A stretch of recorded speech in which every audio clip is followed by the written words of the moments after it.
إدارة العلاقات الصعبة للكاتب ليز باروت. هل أنت طرف في علاقة صعبة بتحتاج لجهد كبير عشان تحتفظ بيها؟ بدأ الكاتب كتابه بالسؤال ده، ووضح إن الاحتفاظ بالعلاقات أمر صعب، وخصوصاً إن بعض الأشخاص صعب أو مستحيل التعامل معاهم.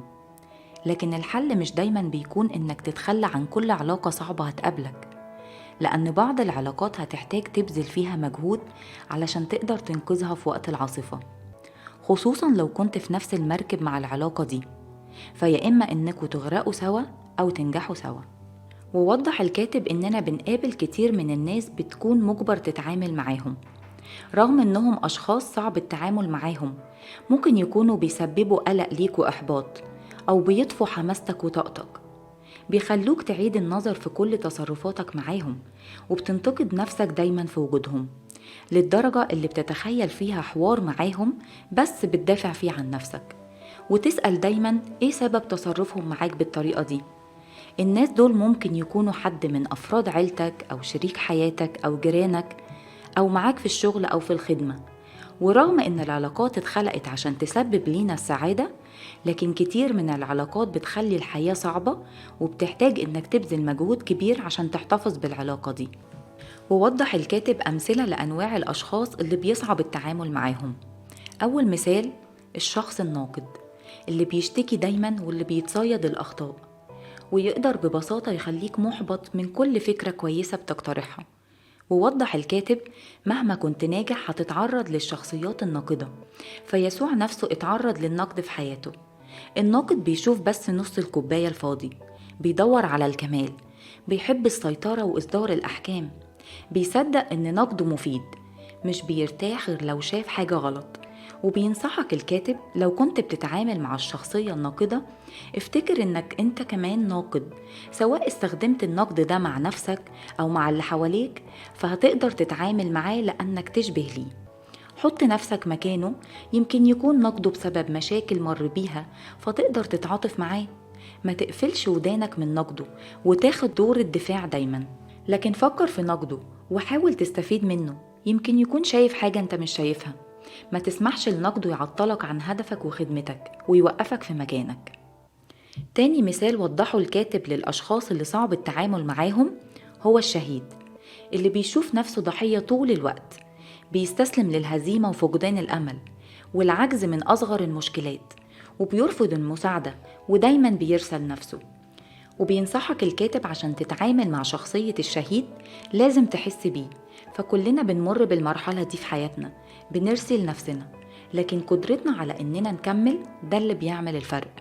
ما تحاولش تنصح شخصية الشهيد، لأن مفيش حاجة هتقولها هتغير من إحساسهم، لكن ساعدهم يكتشفوا السبب ويحددوا المشكلة اللي بتخليهم يرسوا لنفسهم، فيقدروا ياخدوا خطوات بوعي تجاه المشكلة. اعرف قوة احتمالك وانت بتسمع لشكوى شخصية الشهيد، وما تسمحش انها تأثر عليك سلبي او تحسسك بالذنب، لكن ابعد شوية، اشحن طاقتك علشان تقدر تاخد قوة تحمل جديدة. تالت شخصية قالها الكاتب خميرة العكننة، المتشائم وسلبي طول الوقت، خبير في انه يفسد فرحة الآخرين ويحبط الروح المعنوية، ويتوقع دايما الأسوأ. لو بتتعامل مع الشخصية دي، خد بالك من عدوى التشاؤم والسلبية. لاحظ مشاعرك وجدد وصحح أفكارك، وما تسمحش إن ثقتك في نفسك تقل، لكن واجه السلبية بالواقعية، وافتكر إن المتشائم مش بيبني أفكاره على حقائق، وما تسمحش إنه يسرق فرحك وأحلامك. ما تحاولش تغير أفكاره التشاؤمية، وما تطلبش معونته في مشاكلك. رابع شخصية وضحها الكاتب المندفع، المتهور، فاقد الحساسية لمشاعر الآخرين، اللي بيقول تعليقاته بسرعة ومن غير تفكير، ومش فاهم الضرر اللي بيسببه لمشاعرهم. إذا كنت بتتعامل مع الشخصية دي، بينصحك الكاتب إنك تتجاهل طريقته في التعامل معاك، وتتجنب المواجهة والصراع معاه، وحط حدود يقف عندها المتهور وما يتعدهاش، ووضح بهدوء رأيك ومضايقتك إذا اتعداها. وفي الآخر حاول تدور على صفات كويسة مخفية في شخصيته.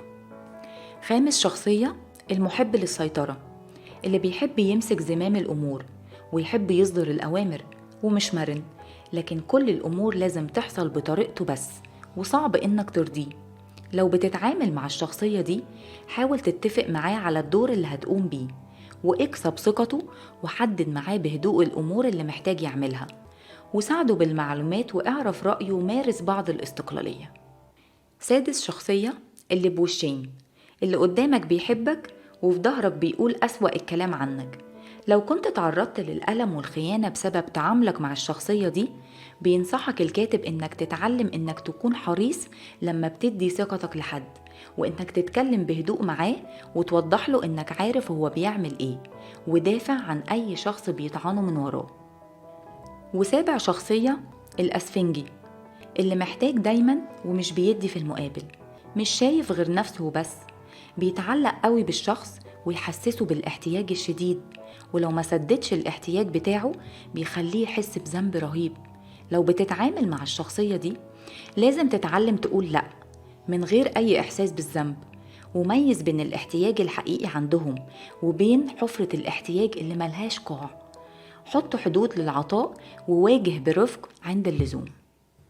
وكمل الكاتب أمثلة كتير لناس صعب التعامل معاهم، زي اللي بيقول إشاعات وبيفشي أسرار، والمتبلد اللي مش بيهتم، والحسود، والبركان اللي بيغلي من جواه وهينفجر في أي لحظة.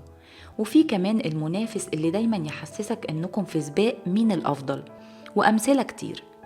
وبيختم الكاتب إنك مش محتاج تغيير الأشخاص عشان تتعامل معاهم، لكن أوقات بتحتاج تحبهم زي ما هما. يسوع قال: إن أحببتم الذين يحبونكم فأي أجر لكم. أكيد ده صعب، لكن ده اختيارك، إنك تكون شبه المسيح في حبه للآخر. وكمان افتكر إنك ممكن تكون شخص صعب التعامل معاه في أوقات كتير. راجع نفسك، ما تستسلمش للهروب من العلاقات الصعبة، خصوصا لو العلاقة دي بين شريك حياتك أو حد من أفراد أسرتك. اقبل ضعف الناس اللي يصعب التعامل معاهم، وسلح نفسك من البداية ضد ألم المشاعر والإحباط. في الآخر، خلي عندك رجاء إن العلاقة هتتغير للأفضل بمعونة الله. الكتاب رائع ومفيد جدا ومليان بالتفاصيل العملية، بنشجعك تشتريه وتقراه، وأكيد هتستفاد أكتر لما تطلع عليه بالتفصيل. ربنا معاك.